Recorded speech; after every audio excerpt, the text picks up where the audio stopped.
Hola señora, buenos días. ¿Cuánto cuesta? A dos, 3 por 5.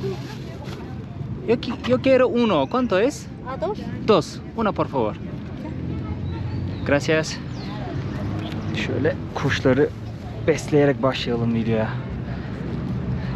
Teyzeye de birazcık destek olalım. Şöyle gelin bakalım. Gelin bakalım. Tam açılmadı bu. Afiyet bal olsun. Afiyet bal olsun. Selamlar dostlar, nasılsınız? Umarım herkesin keyfi ve sağlığı yerindedir. Ne güzel yiyorlar, baksanıza. Bolivya'nın başkenti Sucre'deyim dostlar. 25 Mayıs meydanındayım. Anda burada Simon Bolivar'ın heykeli var. Bolivya çok uluslu devletini gezmeye başlayabiliriz. Beni takip edenler Bolivya'daki ikinci seyahatim olduğunu hatırlayacaktır. Hoppa! Ne güzel geçti yanımızdan kuşlar. Buraya neden geldim? Çünkü rotam Bolivya'dan geçiyordu. Es geçmek, direkt buraya atlamak istemedim. Görmek istediğim birkaç yer daha vardı. Onları da görmek için böyle birkaç günlük Bolivya seyahatini planladım. Buraya Bolivya çok uluslu devleti diyorlar. Resmi adı bu.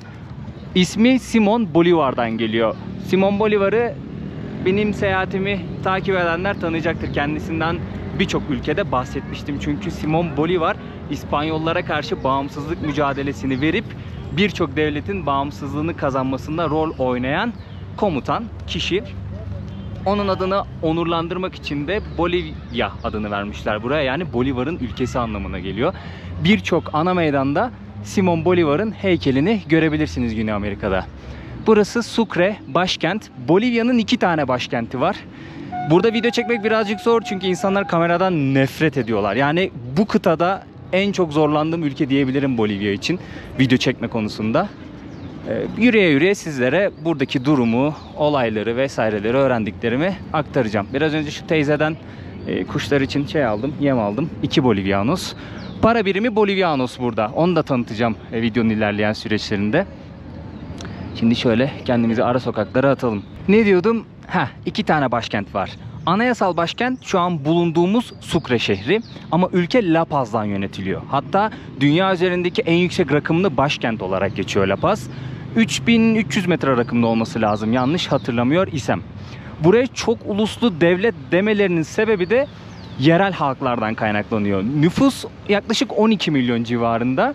Çok büyük bir kısmını yerel halklar oluşturuyor. Hatta ülkenin yaklaşık %90'lık nüfusunu Quechua halkı ve Aymara halkı oluşturuyor. Quechua ve Aymara halklarının dışında da 37 farklı halk var Bolivya'da. Bunlar tabii kendi dillerini, kendi kültürlerini, inanışlarını korumuşlar. Gerçi inanışlarını pek koruduklarını söyleyemem. Çok büyük bir kısmı Katolik. Ama tabii inançlarını koruyan bir kısımda yok değil. Kendi dillerini konuşuyorlar ama bunun dışında Castellano yani İspanyolca konuşuyorlar. Güney Amerika'da İspanyolcaya Castellano diyorlar dostlar. Yani birçok ülkede bu şekilde geçiyor. Ülke hakkında en basit bunları söyleyebilirim. Para birimi Bolivianos. Bugün 1 dolar yaklaşık 7 Bolivianos. Ben neredeyse 2 sene önce geldim buraya. O zaman da aynı kurdu. Yani hiç değişmemiş. Burası ile ilgili çok ilginç bir şey de öğrendim bu arada. İlk geldiğimde buna ya dikkat etmedim ya da okudum, es geçtim. Bilmiyorum ya, anlattığımı hatırlamıyorum çünkü. Uzun bir süredir Bolivya sosyalist bir hükümet tarafından yönetiliyormuş. Şimdi 1800'lü yılların başında bağımsızlığını kazanmış Bolivya, Simon Bolivar sayesinde. O günden sonra işte darbeler, bilmem neler, savaşlar görmüş. Hatta Pasifik kıyısına sınırı olan bir ülkeymiş Bolivya. Ama Şili'ye karşı savaş açtıktan sonra sınırlarını genişletmek için Pasifik kıyısındaki o topraklarını da kaybediyor. Yani denizle olan bağlantısı kesiliyor. Daha sonrasında işte ülkede sol hareketler canlanmaya başlıyor. Bunda Che Guevara'nın da birazcık etkisi var. 1967 yılında Che Guevara Bolivya'da öldürülüyor. Ondan sonra sol hareket daha da bir ön plana çıkmaya başlıyor ve bugün sol bir hükümet tarafından yönetiliyormuş Bolivya. Yani sosyalist bir ülkeymiş. Asgari ücret yaklaşık 2400 Bolivianos civarındaymış. O da 340 dolar civarı bir şey yapıyor yanlış hesaplamıyorsam. Ülkenin başkanı da 24.000 küsür Bolivianos para alıyormuş. O da 3500 dolar civarı bir şey yapıyor. Doları ne ya? 3500 dolar civarı bir şey yapıyor. Gördüğünüz gibi burası kolonyal dönemden kalan bir şehir. Sokaklar dar, evler kolonyal dönemden kalan mimari. Geniş bir ana meydan var. Ana meydanın hemen yakınında bir tane kilise var. Bildiğimiz Güney Amerika mimarisi.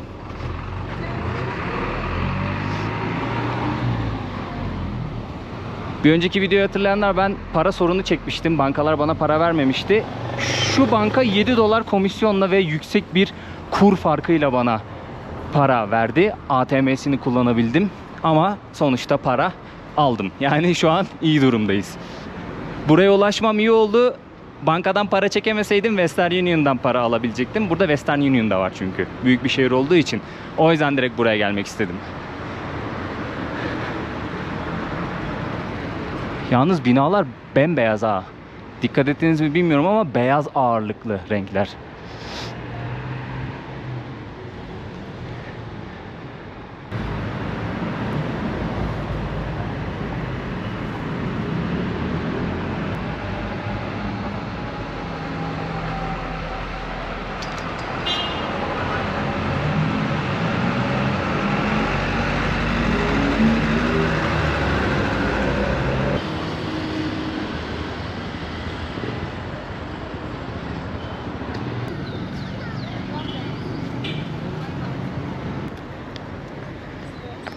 Şu sarı dikdörtgen alanı görüyorsunuz değil mi? Yayalar yol ortasında kırmızı ışıkta kaldığında burada beklesin diye yapmışlar. Çok hızlı değişebiliyor burada ışıklar. O yüzden öyle bir alan yapmışlar. Arabaların pek saygısı yok yayalara. Kafalarına göre takılıyorlar. Çok fazla dilenci var yalnız, bak mesela teyze sokakta dileniyor. Başka sokaklarda amcalar, teyzeler. Genelde hep yaşlılar. Yaşlılara pek devlet yardım etmiyor mu ya da yetersiz mi? Çok fazla bilgim yok bu konuda. Güzelmiş bu şapkalar.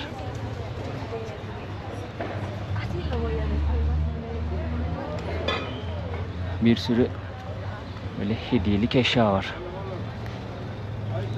Sucre.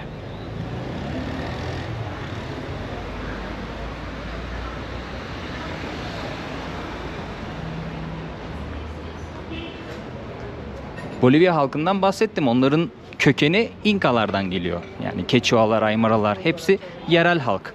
İnka İmparatorluğu'nun zamanında hükmettiği topraklardayız şu an. O dönemde yaşayan insanların torunları bugünkü Bolivya halkı, Peru halkı, ondan sonra Şili'nin bir kısmı, ne bileyim Arjantin'in kuzeyindeki halk, o insanların torunları. Doğal olarak kültürlerini korumak istiyorlar ama İspanyol sömürge etkisi de yani apaçık ortada.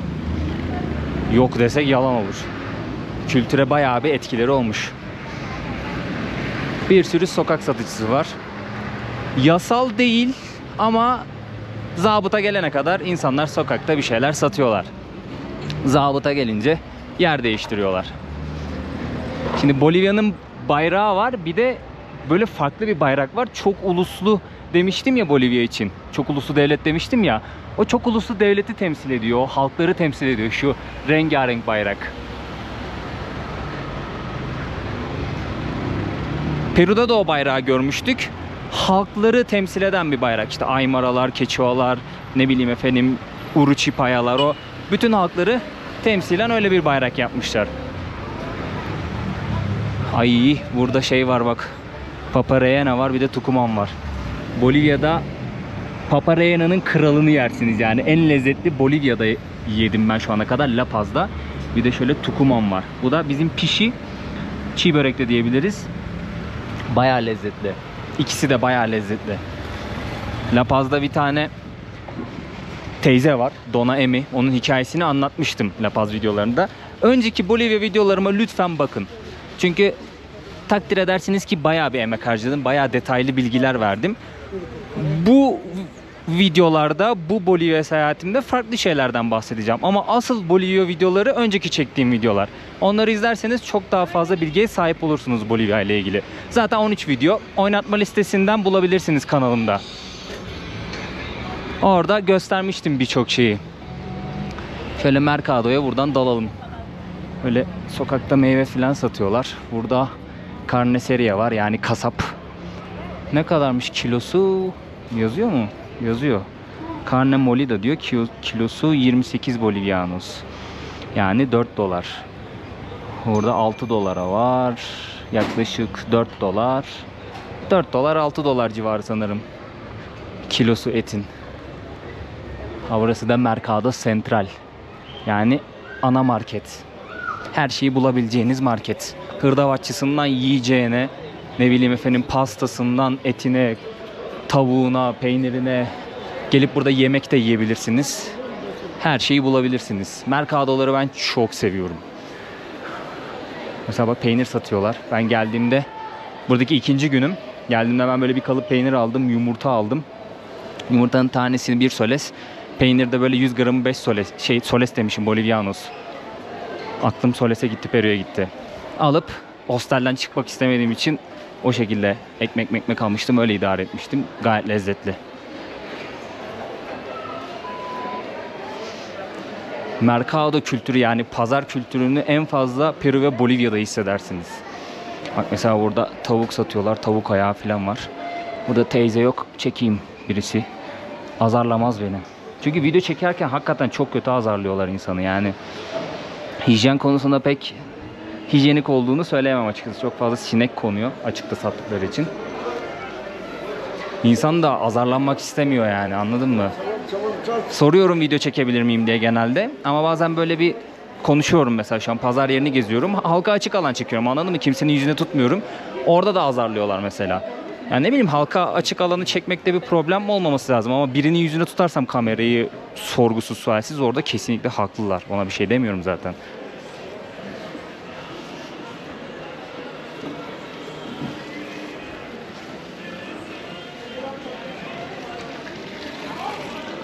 Burada muz bayağı ucuz.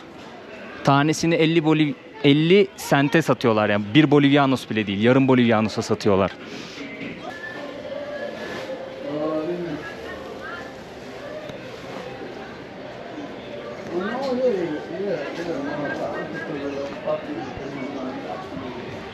Peru'da olduğu gibi burada da bir sürü çeşit patates var. İnkalar çözmüşler bu patates işini ve Peru'da bir arkadaşım bana şey demişti. Patates ne kadar böyle delikli delikli ve siyah nokta olursa o kadar lezzetli oluyor demişti. Genelde biz böyle düz pürüzsüz ararız ama o delikli olanları çok daha lezzetli oluyormuş. Burası da pazar yerinin meydanı.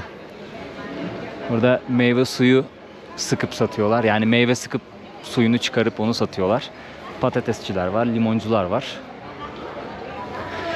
Acıktım birazcık ya. Bir öğle yemeği yesek çok iyi olur aslında. Burada böyle örgü için ip satıyorlar. Rengarenk.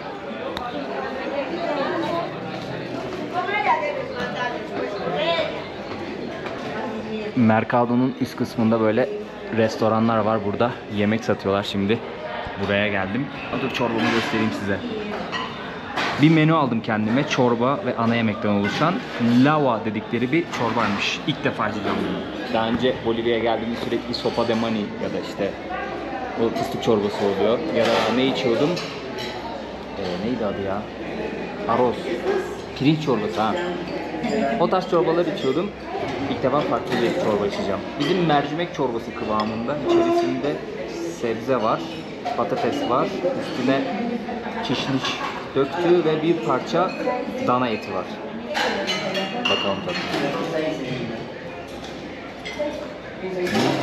Güzelmiş. Biraz katı bir kıvamda, şöyle göstereyim. Çok akışkan bir çorba değil. Çorba artı ana yemek 12 bolivianos. Ne kadar yapıyor? 2 dolar bile yapmıyor. Bayağı güzelmiş ya bu çorba. Ben geçen geldiğimde böyle bir çorba içmemiştim. Bezelye de var. Hatta havuç da var. Bakla da var. Bayağı zengin ya içerisi. Acı sos da koyuyorlar genelde. Dilerseniz döküyorsunuz ama bazen zehir oluyor. İşte burada tuzdur, bilmem nedir, yağdır var. Bir de böyle çatal kaşıkları bu şekilde böyle masaya koyuyorlar. Siz oradan alıyorsunuz. Ana tabağım geldi şimdi. Pilav var, bir parça dana eti var, kızartılmış muz var, yumurta var ve salata var. oldukça lezzetli görünüyor ve şahane kokuyor. Şahane kokuyor. Bir de patates varmış. ¿Está rico? Sí, muy rico, muy rico. ¿Te ha gustado la lagua? Disculpa. ¿Te ha gustado la lagua? Ah, sí, sopa muy rico. Pero mi favorito en sopa de maní. Maní. Sí. Después esta. Ah, Muy rico. Todo ustedes cocinando. claro. Ah, muchas gracias. Abla pişiriyormuş hepsini.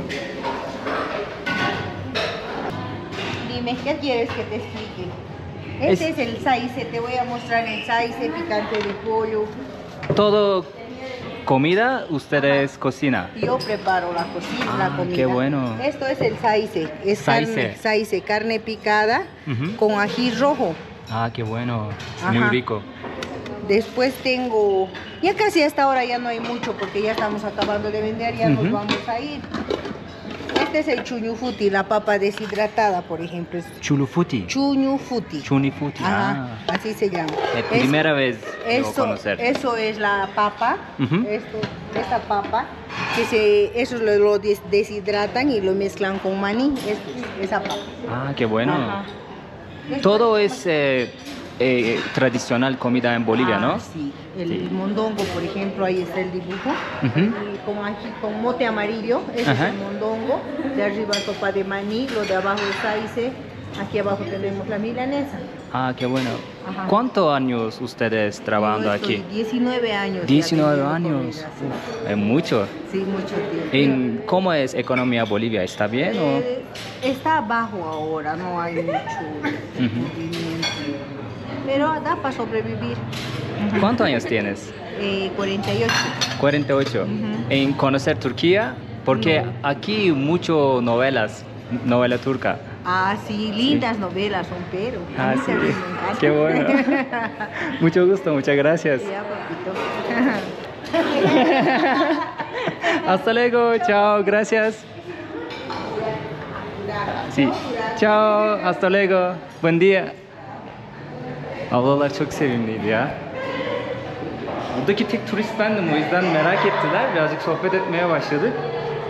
Dediğim gibi burada video çekmek çok zor ama bazı insanlar çok sıcakkanlı davranıyor. Her yerde olduğu gibi.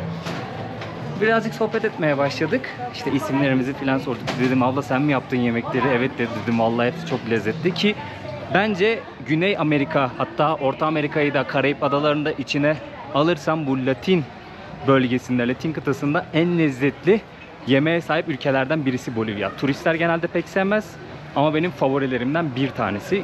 Ablanın eli çok lezzetliymiş. Hakikaten çok beğendim yemeği. Birazcık sohbet etmeye başladık. Dedim abla böyle böyle ben dedim video çekerek seyahat ediyorum. Dedim izin olursa göstermek isterim senin çalıştığın yeri, yaptığın yemekleri. İstersen dedim sen de tanıtabilirsin. Aa tabii ki dedi. Hemen gösterdi. Ben de kameranın kayıt tuşuna bastım. Sağ olsun yemekleri birazcık gösterdi ama şu an öğle saatini birazcık geçiyor. O yüzden pek yemek kalmadı. Genelde 12 gibi burada yemekler tükeniyor. O yüzden öğle yemeği yiyecekseniz 11 ile 1 arası gelip yemenizi tavsiye ederim. Güzel yemekler var şahsen. Seviyorum Bolivya mutfağını. Ucuz ve doyurucu. Sağ olsun abla gösterdi. Çok da tatlı. İsmi Elia. Elia aynen öyle telaffuz ediliyor. Kuzeni vardı yanında. Onun ismi de Elbi. Çok sevimlilerdi valla. Türkiye'yi pek bilmiyor ama dizileri biliyor. Onu söyledi. Yemeğimi yedim afiyetle. Şimdi gezmeye devam edebiliriz. Bazen teyzeler beni görüyor elimde kamerayı. Onları çekmiyorum ama şey yapıyorlar böyle. Yapıyorlar böyle. Git çekme. Böyle tepki veriyorlar. Ben halbuki teyzeyi görmüyorum mesela. Başka bir şeye odaklanıyorum o an. Teyze bana böyle yapınca o an fark ediyorum teyzenin orada olduğunu. Çünkü geleneksel bir yapı olduğu için burada kadınlar bayağı bir muhafazakar diyebilirim. Birçok konuda muhafazakarlar. O yüzden kamerayı da pek sevmiyorlar açıkçası.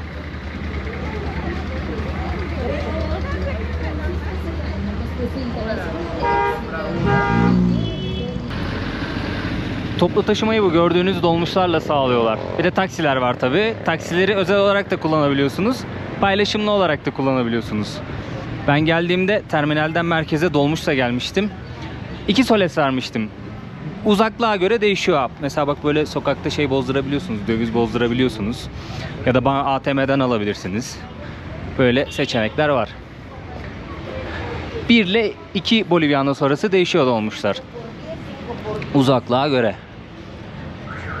Böyle sokakta hat satıyorlar. Bakın burada numara var. Çip var. Burada sim karta çip diyorlar. Ben Entel isminde bir şeye gittim. Telekomünikasyon şirketine gittim. Oradan aldım. Çünkü en iyisi Entel Bolivya'da. Hatta Peru'da da aynı şeyi söylüyorlar. Çip bedeli 10 Bolivianos. Bir de 60 Bolivianos'a paket yaptım. 60 Bolivianos'a 10 gün boyunca sınırsız internet paket yaptım ben. Bolivya'da lazım oluyor çünkü. Yani bana genelde lazım oluyor, sadece Bolivya'da değil. O yüzden sınırsız internet yapmak işime geliyor her zaman ve daha uyguna geliyor. Neden? Çünkü daha fazla internet harcıyorum paket alsam. Bu sefer ekstra para ödemek zorunda kalıyorum. Yani 60 Bolivianos artı sim kart bedeli de var. 70 Bolivianos. 10 gün sınırsız internet ne kadar yaptı? Düz hesap 10 dolar yaptı.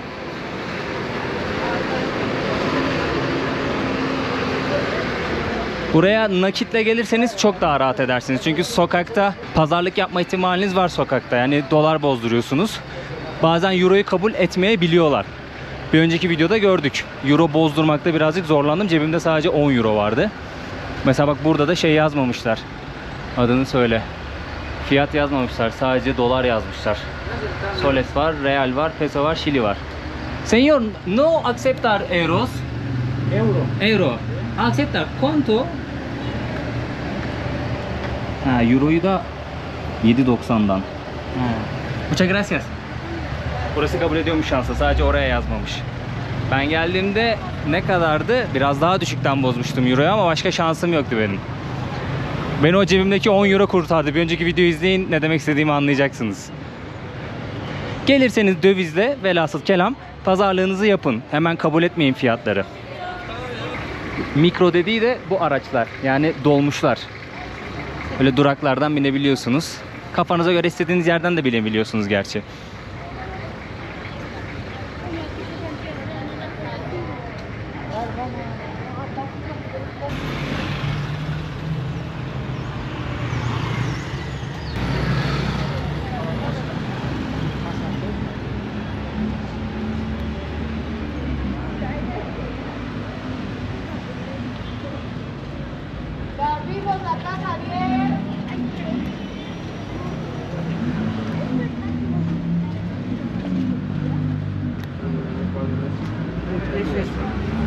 Muy peligroso.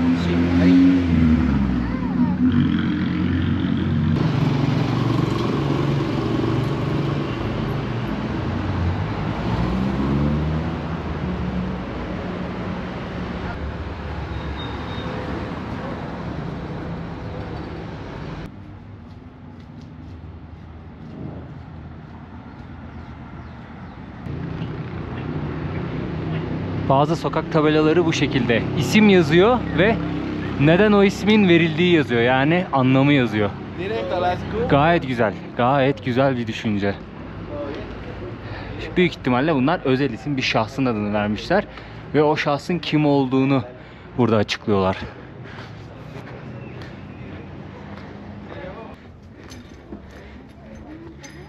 Hola, buenas. Hediyelik eşya dükkanlarının olduğu kısma geldim şimdi. Bir tane manzara izleme noktası var, oraya yürüyordum. Burası çıktı karşımıza.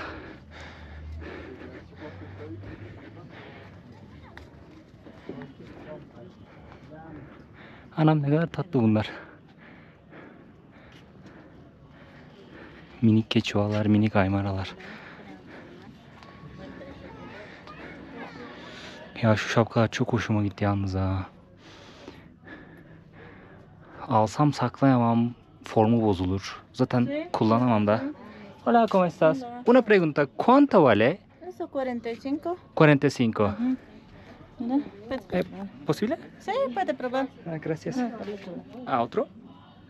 sí, Ah, gracias. eso. Está. ¿Es qué tradición quechua o aymara? Quechua. Quechua. Ujú. 45. Ujú. Değişik durdu ha. Abla indirim yaparım dedi. Yani 45'te veririm ya. Böyle yerlilerle çok pazarlık yapmayı sevmiyorum. Çünkü bu insanlar hakikaten çok zor şartlarda yaşıyorlar. Hani çok ciddi pazarlık yapmam yapsam da yani. 45 verebiliyorsam veririm ki veririm aslında 45. Ne kadar yapıyor 45? 5 dolar yapıyor. 5 dolar yani o kadın için belki çok güzel bir para 5 dolar. O yüzden yerlilerle şu ana kadar öyle çok pazarlık yaptığımı hatırlamıyorum ya. Çok ciddi bir fiyat çekmişlerdir.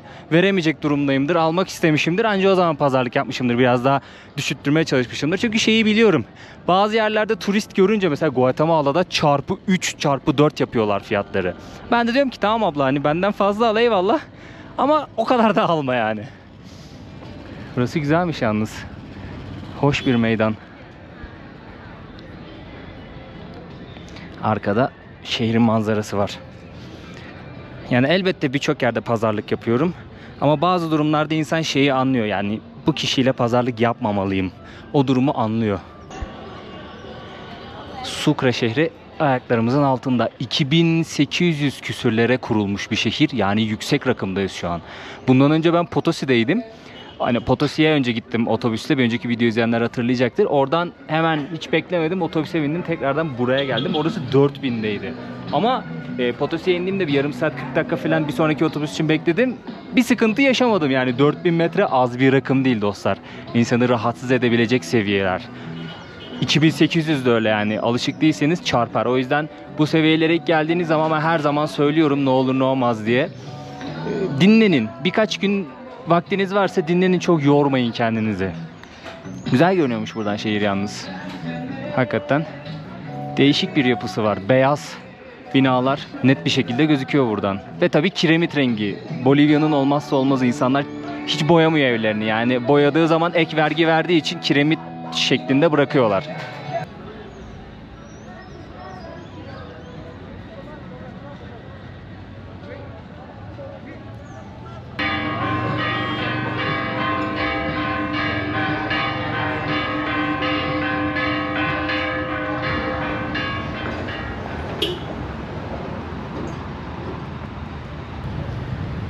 Havayı kararttık.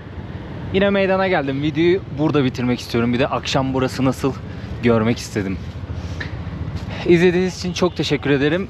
Videonun bu kısmından sonra Bolivya'ya geldiğinizde yapmanız gereken bir şey var. Önemli bir şey. Onu anlatmak istiyorum. Buradan sonrasını izlemek istemeyenler için çok teşekkür ederim izledikleri için. Yani bundan sonrası Bolivya'ya gelecek olanları ilgilendiriyor aslında ama bilgi almak isteyenler tabii ki de izleyebilirler. Videoyu beğenirseniz, yorum atarsanız, abone olursanız çok sevinirim. Bildirimleri açmayı unutmayın lütfen. Kendinize de bir sonraki videoya kadar çok iyi bakın. Nerede olacağımı bilmiyorum. Plan program yapmam lazım. Şimdi gelelim Bolivya'ya geldiğinizde yapmanız gereken o önemli şeye. Hatırlıyor musunuz bir önceki videoyu izleyenler? Polis memuruna şeyi sormuştum. Bolivya'ya geldiğimde ben geçen sefer şöyle bir, orada müzik var oraya gitmek istemiyorum. Şöyle bir sistem vardı. Kaldığınız her günü bir tane sistem var. Direksiyon General Migrasyon diye. Oraya kaydetmeniz gerekiyor. Şurada kaldım şu günler arası. Burada kaldım bu günler arası. O sistem hala geçerli mi diye sormuştum ben polis memuruna. Gerek yok demişti. Ama gerek varmış. Bana böyle bir tane kağıt vermişti. O kağıda mühür vurmuştu. Benim pasaportuma değil. O kağıdın üstünde bir tane QR kod var. O QR kodu okutuyorsunuz telefonunuza, tamam mı? Daha sonrasında bu direksiyon General Migrasyon, işte o web sitesi açıyor. Göçmenlik Bürosu'nun sitesi açılıyor. O web sitesinde şöyle bir şey çıkıyor karşınıza. Kayıt yaptırmanız gereken bir yer ve siteye giriş yapmanız gereken bir kutucuk çıkıyor. Kayıt yaptırmanız lazım önce, siteye girmeden önce. Yani oturum açmadan önce. Kaydı nasıl yapıyorsunuz? Pasaport bilgilerinizle kayıt yaptırıyorsunuz. Kayıt yaptırdıktan sonra size bir kullanıcı adı ve şifre veriyor. Bu kullanıcı adı ve şifre sizin pasaport numaranız oluyor. Daha sonrasında kullanıcı adı ve şifrenizle oturum açıyorsunuz. Oturum açtıktan sonra böyle bir sayfa açılıyor önünüze, tamam mı? Bu sayfada kayıt yaptırabileceğiniz ekran, yani kaldığınız yerleri sisteme girebileceğiniz bir seçenek ve o en altta oluyor, sol en altta. Onun üstünde de daha önceden kayıt yaptırdıysanız eğer ya da yaptırdığınız kayıtları görebileceğiniz bir sekme oluyor. Şimdi siz en alttaki seçenekten kalacağınız yerlerin bilgisini girmek için o seçeneğe tıklıyorsunuz. Karşınıza bir sayfa açılıyor. Bu sayfada şöyle bir şey var. Eyaleti seçiyorsunuz önce. Altta bir seçenek daha var. Orada o şehirde olan oteller ve hostellerin, konaklayabileceğiniz yerlerin hepsinin adı çıkıyor. Yani birçoğunun adı çıkıyor. Ben mesela geçen sefer geldiğimde birkaç yeri bulamamıştım. Elle girmiştim. Onu da anlatacağım. Mesela ben Kültür Berlin diye bir yerde kalıyorum. Eyaleti seçtim, şehri seçtim. Hemen Kültür Berlin hosteli çıktı. Onu seçtim. Onu seçtiğim an adres bilgisi otomatik olarak sisteme işlendi, görüyorum. Haritada hostel nerede, o işlendi, görüyorum. Bunun dışında bir de hostelin dışarıdan fotoğrafını koymuşlar. Yani bayağı böyle tam tekbil, teşekküllü bir sistem kurmuş Bolivyalılar. Her bilgi var. Daha sonrasında bana şunu yapmak kalıyor. Register tuşuna basıyorum. En aşağıda yeşil bir kutucuk. Yani kaldığım günleri oraya işlemiş oluyorum. Ne oluyor? Bilgi vermiş oluyorum ben migrasyona, göçmenlik bürosuna. Ben bugünler arası burada kalacağım diye. Bunu yapmazsanız şöyle bir sıkıntı var. Bolivya size ülkeden çıkarken ceza kesebiliyor. Bana polisin birazcık art niyetli olabileceğini düşündüm açıkçası. O yüzden ona güvenmedim. Araştırdım. Hostelde de sordum. Yapman gerekiyor dediler. Zaten ben sistemi kendim denedim. Baktım hala işliyor, dedim o zaman yapmam gerekiyor yani. Çünkü burada polisler ülkeden çıkarken sizden birazcık para koparmak için maalesef böyle şeyler yapıyorlar. Kimsenin günahını almak istemiyorum ama böyle şeyler yaşanabiliyor. Şimdi bu önemli bir sistem, tamam mı? Bunu atlamayın. Nasıl kayıt yaptıracağınızı söyledim size. İkinci bir seçenek, hostelde, otelde kalmadınız. Ben mesela geçen geldiğimde Couchsurfing evinde kalmıştım. Ya da ne bileyim bir yerde çadır kurdunuz, bir şey yaptınız. Bir seçenek daha var kayıt yaptırabileceğiniz o kısımda. Bir eyaleti seçiyorsunuz vesaire dedim ya. Onun yanında bir kutucuk daha var. Yine eyaleti seçiyorsunuz. Şehri seçiyorsunuz. Ama bu sefer konaklayacağınız adresi kendiniz giriyorsunuz. Yani şehri seçtikten sonra size oteli hosteli seçtirmiyor. Konaklayacağınız o adresi kendiniz giriyorsunuz elle ve fotoğraf çekiyorsunuz. Ben mesela geçen bir Couchsurfing evinde kalmıştım geçen geldiğimde. Evin dışarıdan fotoğrafını çekip yüklemiştim oraya. Yani hepsini istiyorlar. Bunu da yaptınız. Aşağıda yine yeşil kutucuk var, register. Ona tıklıyorsunuz. Sisteme kaydetmiş oluyorsunuz konaklayacağınız yeri. Bunu yaptığınız sürece hiçbir problem yaşamazsınız. Hatta şöyle bir şey yapabilirsiniz kendinizi garantiye almak için. Demiştim ya sol en altta kendinizi kaydettirebileceğiniz bir seçenek var. Onun üstünde de kayıt yaptırdıktan sonra hangi günlerde nerede kaldığınızı gösteren diğer bir sekme var diye. O sekmeye girdiğinizde de nerede hangi günler arasında kaldıysanız onu görebiliyorsunuz. Oraya girin. Kaldığınız her günü tek tek PDF olarak indirebiliyorsunuz. Yani ben şu günler arası burada kaldım diye çıkarken polise gösterebilirsiniz. Size herhangi bir şey söylerlerse. Basit bir sistem. Eğer problem yaşarsanız ve buraya gelecek olursanız bana Instagram'dan ulaşabilirsiniz. Direkt tak tak tak. Umarım mesajlarınızı görürüm. Yani çok fazla mesaj geliyor. Bakmaya çalışıyorum ara ara. Ama YouTube'a falan yorumlara yazın. Bir şekilde ulaşmaya çalışın bana. Ben dilim döndüğünce anlatırım size bu sistemi. Ülkeye girerken de o kağıdı, QR kodu olan kağıdı mutlaka sorun vermeleri gerekiyor size. O sistem 2024 yılında hala geçerli. Geçerli kalmaya da devam eder diye düşünüyorum. Yani 2 senedir değişmemiş. Geldiğinizde mutlaka soruşturun ama bunu. Yani es geçmeyin, tamam mı? Başınıza bir sıkıntı açmasınlar. Durduk yere bir de ceza ödemeyin. Deport yemeyin. Çünkü tatsız yerlere gidebiliyor bazen konu böyle ülkelerde. Neyse, bunu anlatmak istedim. Biraz uzun oldu ama önemli bir detay bence. O yüzden uzun da olsa detaylı bir şekilde bahsetmek istedim. Kafanızın karıştığı bir kısım varsa dediğim gibi bana ulaşmaya çalışın. Çözeriz, hallederiz. Kendinize çok iyi bakın. Adios amigos.